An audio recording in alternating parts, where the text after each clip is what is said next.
あなたは夫を消したいと思ったことがありますか？ 1900 年代初頭、ハンガリーにある小さな村、ナジレブ。第一次世界大戦から帰還した男たちは安息の日々を噛み締めていました。しかし、夜になればフラッシュバックする戦場の記憶。眠れぬ夜を過ごすうち、ふと隣で人の動く気配が。どうやら妻が起きたようです。トイレに行くのかと思いきや、妻はそのまま外へ。こんな夜中に一体どこへ？不安に思った夫は、こっそり妻の後をつけます。妻が入っていったのはとある家。覗いてみれば他にも村の妻たちが集まり、一人の女性を囲んでいるではありませんか。その女性は村の相談役、妻たちに頼りにされる存在でした。もしこの時、夫が彼女らの会話に耳をそば立てていれば、その後の人生は、村の男たちの運命は違ったものになっていたでしょう。しかし、悲劇は止められませんでした。この時、妻が相談をしていたのは、夫の殺し方だったんです。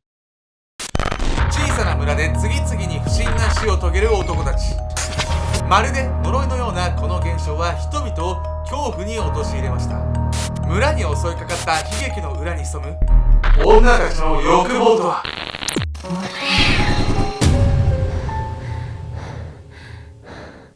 おそすケンちゃんです。パープルエンジェル闇闇子です。本日はね、エンジェルメーカーというね、もう怖すぎる女性集団たちをね、取り上げたいと思います。エンジェルメーカー。メーカーってどういうこと？まずはね、冒頭で紹介したナジレブという小さな村。ここで一体何が起こったのか見ていきたいと思います。村を襲う連続不審死。遡ること107年前の1914年、ハンガリーにある静かな村、ナジレブ。病院も交番もない人口1600人の小さな村の至るところで家族との別れを惜しむ声が聞こえてきました。そう、この年は第一次世界大戦が開戦したばかり。村の男たちはみんな徴兵され戦地へと駆り出されていったんです。男たちは愛する家族の元に帰ることを願いながら戦地で懸命に戦っていました。そして翌年の1915年、男たちは一足早く戦線から帰還することができたんです。家族の元へ帰り、久しぶりに安息の時間を過ごす男たち。しかし、その日々は長くは続きません。なんと、村の住人が次々と死んでいくんです。しかも被害者は全員男性。それぞれの死因は病死、突然死、事故死と関連性が全くありませんでした。そのため、ハンガリー警察は事件性があると判断できず、不幸の連続として事件を処理していたんです。しかし、村の男たちはこの連続死の恐怖におののいたんです。村の男たちが死亡していく現象は長きにわたり続きました。その期間はなんと14年間。長すぎない？いくらなんでも。14年間で人死んでてさ、そこに残り続けようって男相当すごいわ。ド M だよね。死者は増え続け、14年後には村の人口の約 10% にあたる162人の男性が帰らぬ人になったんです。あまりに不自然すぎる連続死。この頃にはハンガリー警察もさすがに異常を感じ、捜査を始めていました。しかし、捜査を始めるといっても、それぞれの死因には関連性がありません。何から調べればいいのやら見当がつかない状態。警察はまず、この村の医者代わりである助産師の女性、ファゼカ氏に聞き込みを行います。医者がいないこの村では、助産師である彼女が医者代わり。連続死を引き起こすような出来事に心当たりがないか確認しました。しかし、めぼしい情報は一切なし。そもそも心当たりがあれば14年も経つ前に対処しているでしょう。こうしてなすすべはなく死者は増え続けていたんです。14年間で162人なんで、年間で言うとね、11人死んでる計算なんです。なんかまるで呪いみたいじゃないの？何が起こってんのこれ？そう、まるで呪いのように村を襲う悲劇の連続。しかし、その悲劇の真相は徐々に明らかとなるんです。ある日突然、一通の匿名の手紙が警察に届きます。そこには驚くべき内容が。ナジレブ村には夫を殺した妻がいる。死因は事故や病気ではなく毒殺。これは一体どういうことなのか。遺体の死亡証明書には毒による死因など一切ありません。これはただのいたずらなのか。そう思った警察だったんですが、少しの手がかりでも調査する価値があると判断した彼らは、その真偽を確かめるため死体を発掘し、再び検視を行ったんです。そして遺体から検出されたのは、なんと激毒ヒ素。そう、村から報告されていた死因は全て嘘だったんです。この結果を受けて手紙で告発されていた一人の妻の取り調べを行いました。すると彼女はすぐに夫殺しを自供。さらにこの一人の自供から芋づる式に妻たちの罪が発覚。最終的に逮捕されたのはなんと41人。村のほとんどの妻が共謀していたんです。しかし、なぜ彼女たちの犯行は14年間発覚することがなかったのか。もし告発の手紙が警察に届かなかったら、この事件が発覚することはありませんでした。そう、この事件の裏側には死亡証明書を偽造し、男たちの死因を隠すことができる人物がいたはずなんです。連続不審死に見せかけた連続殺人事件の黒幕。そう、それは助産師の女性、ファゼカ氏だったんです。彼女は医者のいないこの村では医者代わり、唯一死亡診断書をかける人物でもあったんです。ファゼカ氏はたった一人で14年もの間、警察の目を欺き続けたんです。しかし一体なぜ彼女たちはファゼカ氏を頼り夫を殺害したのか。そこにはこの村の妻たちが知ってしまったとある真実が関係していたんです。ファゼカ氏がね、村のね、女性たちに夫殺しの方法についてね、っていう方法があるよ。はい、ヒ素って渡してたんですよ。もう怒りてる。夫たちは帰ってきてくれたわけじゃない、戦地から。なんでわざわざ殺さなきゃいけないの？まあまあね、わかるんじゃないですか、女性の皆さんだったら。俺はわかんないですけど。私女性だけどわかんないよ。いや、すごいっすよね。しかも1人2人だけじゃなくて、41人ものね、妻たちが夫殺しに加担してたんですから、まあ一体何がナジレブ村で起こってたのかっていうことなんですけど、もうね、とんでもないことが起こってたんですよ。本当に。愛を知った女たち。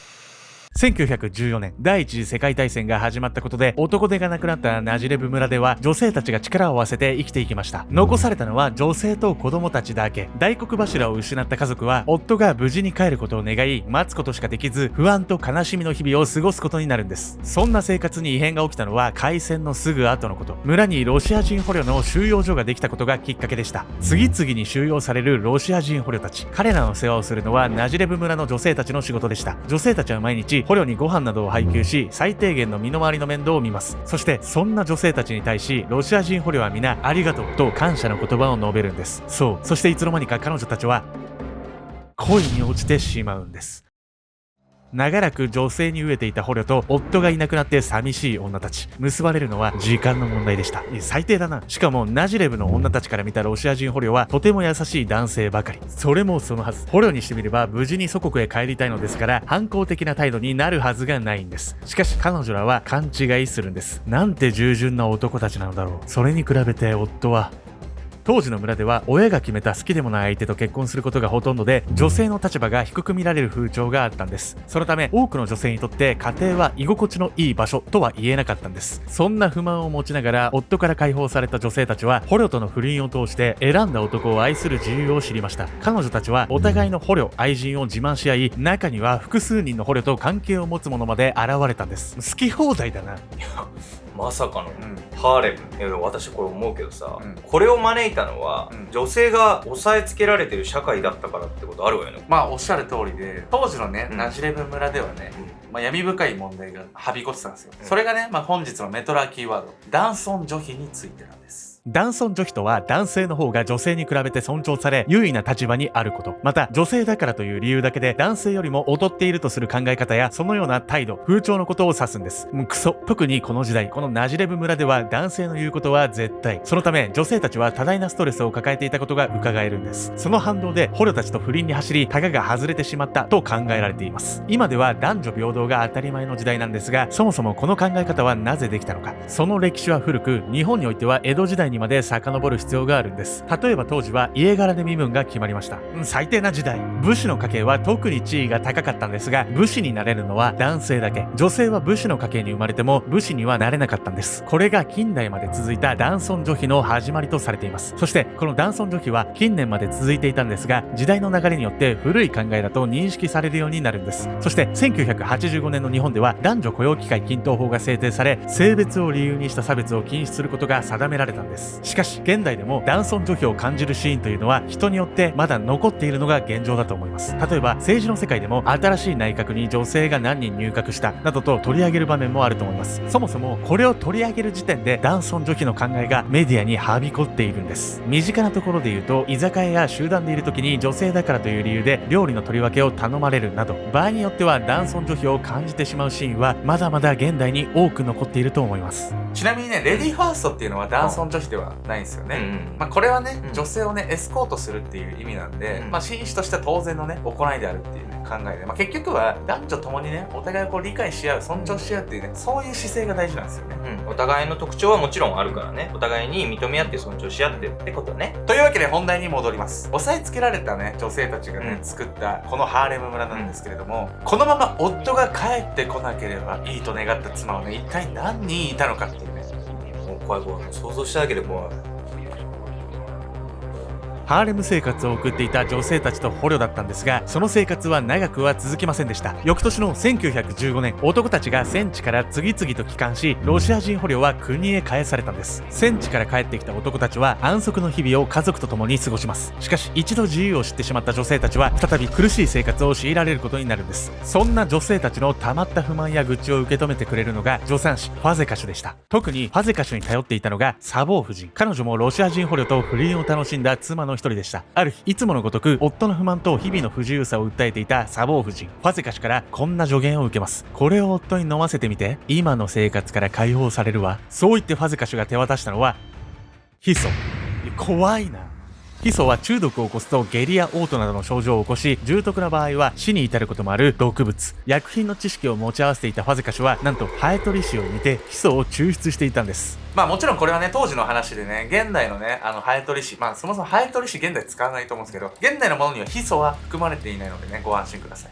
サボー夫人はファゼカシュから渡されたものがヒ素だと分かった上で致死量をワインに混ぜ夫に提供。実はヒ素はニンニクのような臭みがあるんですが、香り高いワインに混ぜることで臭みを消すことができるんです。そしてサボー夫人の夫は何の疑いもなくグラスを口に運び、ヒ素による中毒症状に苦しみながら息を引き取ったんです。そして医者がいないこの村では助産師であるファゼカシュが死亡証明書を作成、死因を隠蔽し病死や事故死で処理させたんです。ファゼカシュの夫殺しのサポートを知った他の妻たちはあろうことか次々とヒ素を買い求めました。自分の夫を殺し自由になるため。こうして村の男性たちは次々と殺害されていったんです。夫殺しを達成させた妻たちは自らをエンジェルメーカーと呼び、村の女性たちにヒ素を渡すことで仲間を増やしていきました。メンバーは増え続け、多い時で50名が在籍。そして夫殺しから始まったエンジェルメーカーですが、行為はどんどんエスカレート。驚くことに殺しの対象は夫だけにとどまらず、姑や出来の悪い子供など邪魔だと判断した人間を次々にその手で殺していったんです。さらには嘘の死亡証明をかけるのをいいことに、殺し方もヒ素だけではなくなりました。毒蛇に噛ませたり溺死させたり、やりたい放題。既婚者の男性以外の被害者も入れると、殺された人数はなんと300人を超えたんです。そんなエンジェルメーカーの会合はいつも夜中、助産師ファゼカシュの家に集い、ヒ素を受け取ったり誰を殺したいか話し合ったりしていたんです。怖え集まりだな。50人もいてさ、誰かさすがにやばいんじゃないってならなかったのかしら、これ。まあ集団心理ってやつですよ。まあ他の動画でもね、取り上げてますけど、まあ、人間って集団の中でいると、正しい判断とかね、できなくなったり、自分に甘くなったりするんですよ。周りの意見に従ってしまったり、まあそういったね、集団心理みたいなものがあったんじゃないでしょうかね。しかしね、そんなエンジェルメーカーにもついに裁きの時がやってくるんです。エンジェルメーカー崩壊。事件解決の糸口は一通の手紙。この手紙がなければエンジェルメーカーが明るみに出ることはありませんでした。一体誰が手紙を出したのか、差出人は明らかにされていないんですが、事件の真相を知っていたことからおそらくエンジェルメーカーの一人だと考えられています。邪魔だったら殺すというあまりに狂気的な状況にこれ以上は続けられないと感じる人間がいても不思議ではないんです。自らも処罰を受けると分かっていても終わらせたいと考え、告発の手紙を書いたのでしょう。それさ、生きてれば人間関係で悩むことはもちろん誰にでもあるけどさ、消せばいいってもんじゃないわよこれ。距離取るとかさ、いろいろ方法はありますよね。総勢41名の逮捕者を出したエンジェルメーカー事件、うち8人が絞首刑、7人が終身刑を受けました。しかしこの41名の中に助産師ファゼカシュは含まれていません。なぜなら彼女は捕まる直前自らヒ素を飲み自殺したんです。多くの男性を殺害する手助けを行った悪女は自分の罪と向き合うこともなく自ら命を絶ってしまったんです。妻たちの不満が発端となったエンジェルメーカー。しかし不満だけなら悲劇は起きませんでした。ヒ素という具体的な手段があったからこそ妻たちはおかしくなったんです。ファゼカシュはなぜヒ素を配ったのか、なぜ妻たちを助けたいという思いが間違った正義感になってしまったのか、それとも破滅の道だと分かっていて渡したのか、その動機は今も謎のままなんです。